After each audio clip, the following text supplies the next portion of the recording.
Tuetussa T-kulmasoudussa meidän on otettava muutama asia huomioon. Tietenkin se, että mistä me pidetään kiinni ja mistä kohdasta.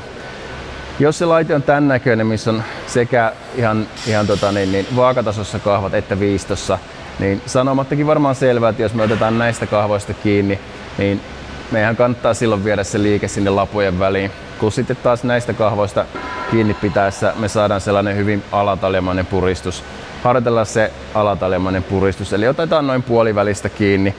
Ja totta kai me otetaan se huomioon, että kun me asemoidutaan tähän laitteeseen, niin me seistään oikealla korkeudella, tapa peukalo sinne toiselle puolelle. Eli peukalo kannattaa pääsääntöisesti pitää selkäliikkeessä vasemmalla apinapuolella, eli samalla puolella muiden sormien kanssa, niin ei tule sitten peukalo vasemmalle puolelle. Ei tarvitse sitten turhaa kuluttaa sitä puristusvoimaa. Ja nyt yksi hyvä vinkki kaikkiin näihin tällaisiin selkälaitteisiin, jossa on niin sanottu fiksattu liikerata, eli toisin sanoen se liikerata ei mene mihinkään, vaikka käsi muuttaa esiin alataljassa, jos sä rupeat painamaan kovasti sitä kahvaa, niin kyllähän se vaire menee sinne sun tänne.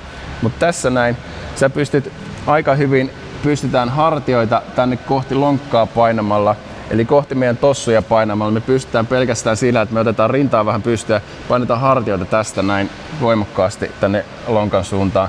Me saadaan esiaktivoitua selkä aika huikealla tavalla. Ja otetaan muutama toisto sitten siinä. Eli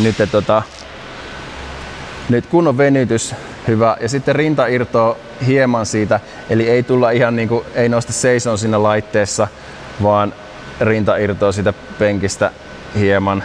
Ja nyt tässä näkee, että me voidaan pikkusen säätää tätä kulmaa, eli meidän tavoite on 90 asteen kyynärkulma. Ja ota pikkusen ylempää kiinni siitä. Hyvä, tehdään nyt ne samat toistot.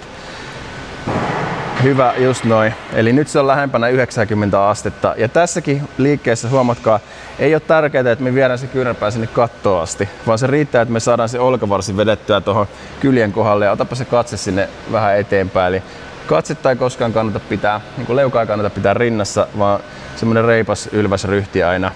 Ja voin kertoa, että tällä selässä tapahtuu aika paljon asioita.